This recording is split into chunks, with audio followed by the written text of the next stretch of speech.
The Home Depot keeps shooting themselves in the foot. They keep making changes to try to either save money or make more money from their customers, but those changes risk putting off their customers entirely, and they end up just digging themselves into a bigger hole.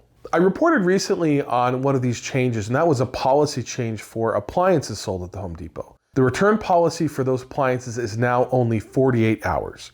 That means that if you buy a fridge from the Home Depot, or any appliance really, and you get it to your house and you have some issue with it or you don't like it, you have only 2 days to return it. If that wasn't crazy enough, I learned the real reason why that change was made, and it's going to leave you stunned. Added to that, the Home Depot has also been talking about what they predict for the next year, both for the economy as a whole, as well as for their own company and their own revenues, and it doesn't look pretty. So let's talk about it.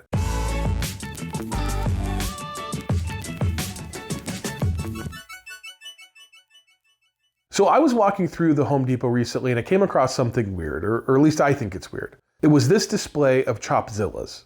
Now that in and of itself is not that strange, I guess, but why on earth would a hardware store like the Home Depot sell a kitchen utensil like this? This is the Chopzilla.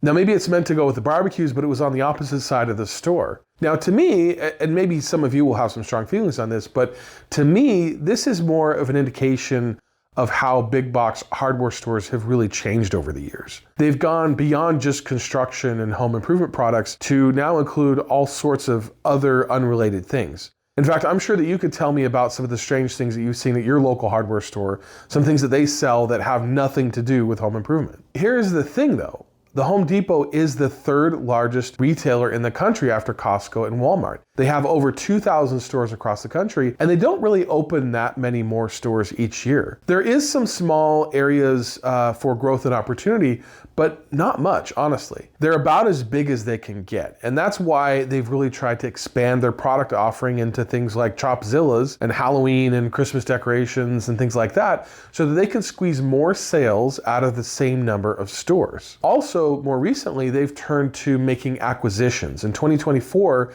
they bought a company called SRS Distribution for $18 billion. Now that company focuses on selling supplies and materials for things like roofing, landscaping, and pool maintenance. In 2025, they bought a company for over $5 billion that distributes building products like drywall and steel framing. Now this is a play to commercial and pro markets because again, they've kind of reached their peak in the regular consumer markets. Lowe's has been doing some very similar things. They've made a lot of acquisitions and similar purchases as well in an effort to compete with the Home Depot. Now here's the thing though, it hasn't really worked for the Home Depot and they've been struggling. In their most recent earnings call, the CEO of Home Depot said this. But we really just saw ongoing consumer uncertainty and pressure in housing that are disproportionately impacting home improvement demand. And then when you look at the consumer, the economic uncertainty continues largely now due to living costs, affordability is a word that's being used a lot, layoffs, increased job concerns, etc. Now from that quote, it sounds to me like the Home Depot is thinking that things may get a bit worse before they get better. So the question really is, what does that mean for us? What does that mean for us, the consumers? Well, before I get into that, I want to talk about this video's sponsor, BetterHelp. This time of year can be tough for a lot of people. On one side, it can be a happy time filled with family and friends, but it can also be a very stressful and lonely time. It can even be a reminder of what we may have lost. And it can really help to have someone to talk to, someone that you can bounce ideas off of, and someone who can give you helpful, unbiased advice. This is where BetterHelp can come in. BetterHelp is on a mission to make starting therapy easier. They'll connect you with a licensed therapist who can help you work through whatever you may be struggling with. All you need to do is fill out a questionnaire, and they'll match you with a therapist in as little as a couple days. You can also easily switch therapists anytime at no extra cost if it's not the right fit for you. BetterHelp accepts both HSA and FSA cards, making it even easier to prioritize your mental health. In fact, in 2024 alone, over 137,000 people used their HSA or FSA benefits for therapy through BetterHelp. So be sure to use yours before they expire. Right now, BetterHelp is offering 10% off your first month of therapy. So go to betterhelp.com/DaveDIY to get started today. I'm sure you'll be glad you did. And thanks again to BetterHelp for sponsoring this video. All right, so as I mentioned, the Home Depot does not sound like they're all that excited about the economy next year. In fact, just a few days ago, they sent out a press release where they reduced their projections for 2026. Now they're predicting lower sales growth and lower earnings per share than they were predicting before. And the main reason for that is the housing market. In a recent investors conference, the Home Depot CFO said this. Now let's turn to current market conditions. We're observing several dynamics that are pressuring housing and home improvement demand at the moment. First, the elevated interest rate and mortgage rate environment since 2023 has stifled housing turnover as a result of the mortgage lock-in effect. Simply put, at today's mortgage rate levels, homeowners have a significant financial disincentive to move. As a result, housing turnover has remained at historical lows since 2023, which has significantly reduced demand for projects associated with buying and selling a home. So the main culprit for all of this is the housing market, and that's a huge deal for the Home Depot.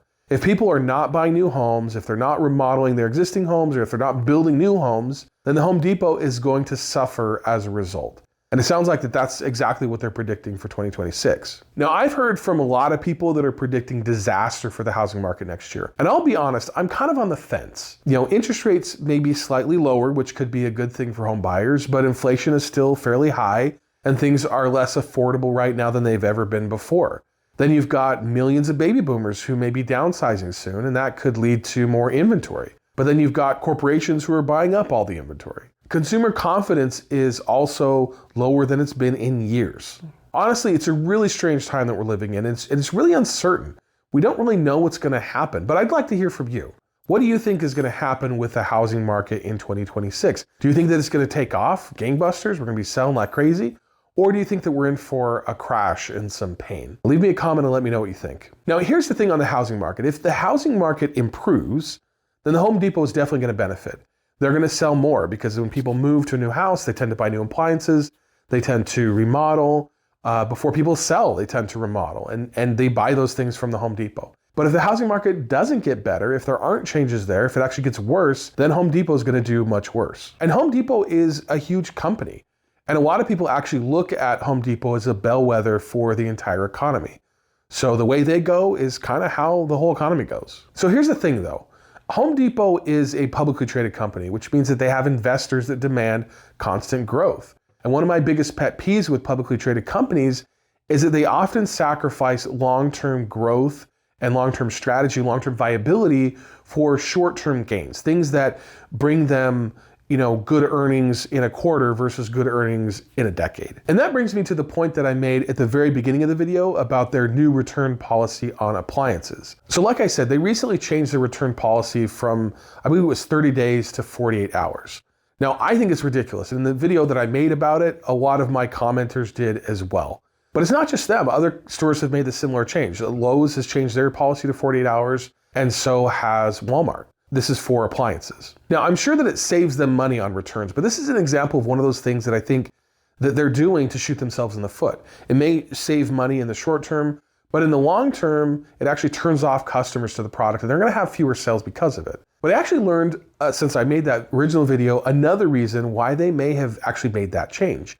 And that was in part to incentivize people to use their private label credit card to make their appliance purchases. And what I mean by that is that when someone goes and uses their Home Depot credit card to make a purchase, it gives them some perks. And one of those is the return window. It magically increases just because they use the credit card. So they're pushing people in that direction. And why would they do that?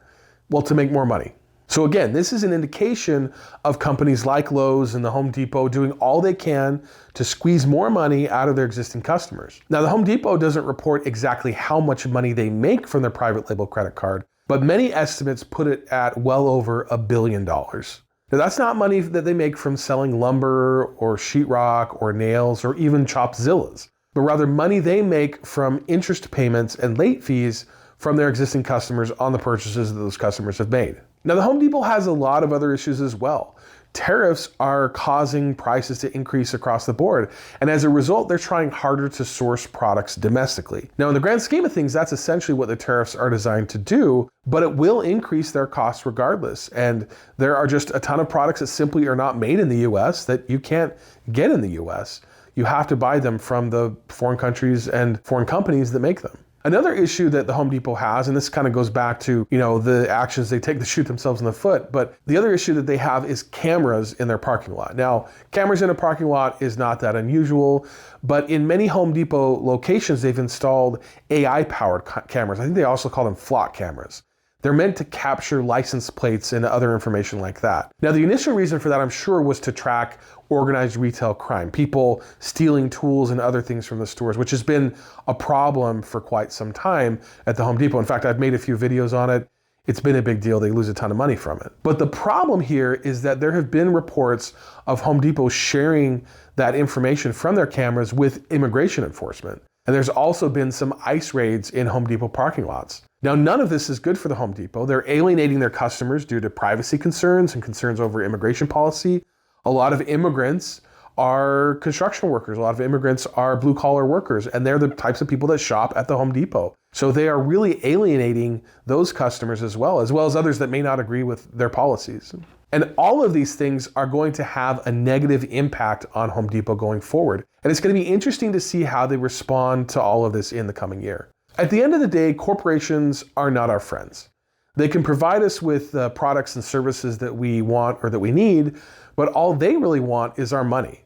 And if they can pry more of it out of our hands and into theirs, they will. And the Home Depot is no different. All right, so I know that was a bit of a depressing ending to the video, but all that said, I would love to hear from you. What changes do you think are going to happen in the coming year?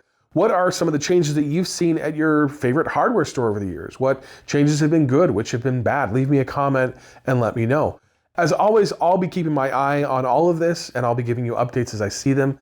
So please be sure to like and subscribe, and I'll see you in the next one.